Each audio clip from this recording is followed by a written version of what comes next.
আমরা আবারও ফিরে এসেছি আমাদের শেপ টুলে। এবার আসুন সেম একই জিনিস তৈরি করার চেষ্টা করি, পলিগন টুল। প্রথমে আপনি পলিগন টুল ক্লিক করার পর আপনি এখানে দেখতে পাবেন যে আপনার ডাইমেনশন হোয়াইট হাইট আমরা এখানে 550 বাই 550 সিলেক্ট করলাম এবং আমি নর্মালি এখানে ওকে প্রেস করার সাথে 550 বাই 550 একটি পলিগন তৈরি হলো এবং নেক্সটে আমি আবারও এখানে ক্লিক করলাম এবং ক্লিক করার পর এটি স্মুথ কর্নার সিলেক্ট করে ওকে প্রেস করলাম। খেয়াল করুন স্মুথ কর্নার দেওয়ার পর কী ধরনের পরিবর্তন এসেছে এবং তারপর আমি আবারও এখানে ক্লিক করে এখানে জাস্ট স্টারে ক্লিক করলাম এবং এখানে জাস্ট সাইড 50% স্টার এবং ওকে এবং পরবর্তীতে আমি আবারও সিলেক্ট করে ক্লিক করলাম এবং এখানে স্মুথ কর্নার আমি এখান থেকে টিক চিহ্নটি তুলে জাস্ট ক্লিক করলাম এবং আপনি দেখলেন যে ভেরিয়াস স্টাইল তৈরি হলো একটি মাত্র টুলের সমন্বয়ে, লাইন টুল। আসুন লাইন টুলটি যখন তৈরি করব তখন এখানে কিছু বিষয় রয়েছে। যখন আপনি ফাইল নতুন একটি ডকুমেন্ট তৈরি করবেন তখন এটির পার্থক্যটি বুঝতে পারবেন। আপনি একটি লাইন যখন শিফট চেপে স্টেট তৈরি করলেন তখন খেয়াল করুন এখানে ফিল কালার রয়েছে, এখানে স্টক কালার নেই। তো তারপরে এটি একটি লাইন, তো এটি কিন্তু কোনো লাইন হিসেবে বিবেচিত হবে, কারণ আপনি যখন এটিকে ডবল ক্লিক করবেন কোনো কালার পরিবর্তন করবেন তখন এই লাইনটি অটোমেটিক আপনার শেপ কালার এখান থেকে সিলেক্ট করে নেবে।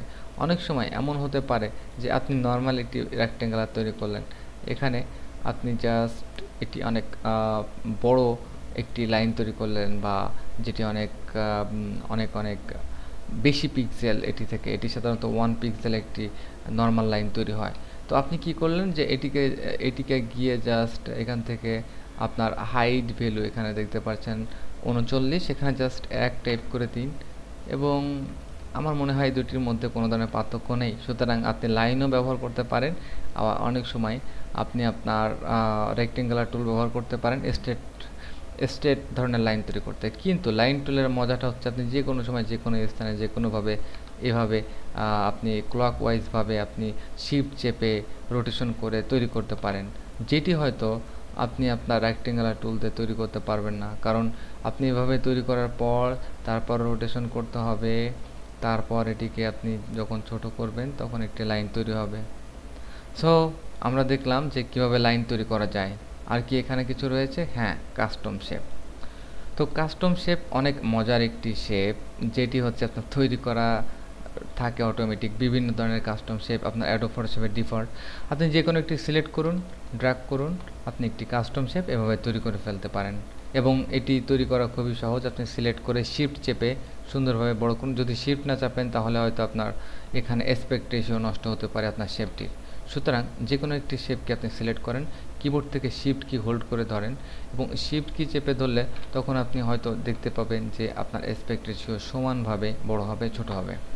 তো আমরা দেখলাম কিভাবে শেপ তৈরি করা যায় এবং হ্যান্ড টুল খুব সহজে আপনি কিবোর্ড থেকে যদি স্পেস কি চেপে রাখেন তাহলে অটোমেটিক হ্যান্ড টুলটি আপনার এখানে অ্যাক্টিভ হবে। আপনি যদি অতিরিক্ত জুম করা থাকে তখন হ্যাঁ কিবোর্ড থেকে স্পেস চেপে এভাবে ড্র্যাগ করতে পারেন ক্লিক করে করে, আর যদি আপনি এখান থেকে ম্যানুয়ালি সিলেক্ট করেও এটি কাজ করতে পারেন। তবে এটি অবশ্যই সুবিধাজনক নয়। আপনি হ্যান্ড টুলের পাশাপাশি আছে রোটেশন টুল। আপনি যদি এটিকে রোটেশন করতে চান, এটি ইমেজটি রোটেশন হবে না, জাস্ট আপনার ভিউ পয়েন্ট রোটেশন হবে। জুম ডবল ক্লিক করলে অ্যাকচুয়াল ভিউ এবং এখান থেকে যে কোনো স্থানে ক্লিক করে আপনি জুম করতে পারবেন। আর একটি অপশন আমাদের এখানে থাকবে, সেটি হচ্ছে কুইক ম্যাক্স টুল এবং এটি আমি নেক্সট ক্লিপে দেখাবো।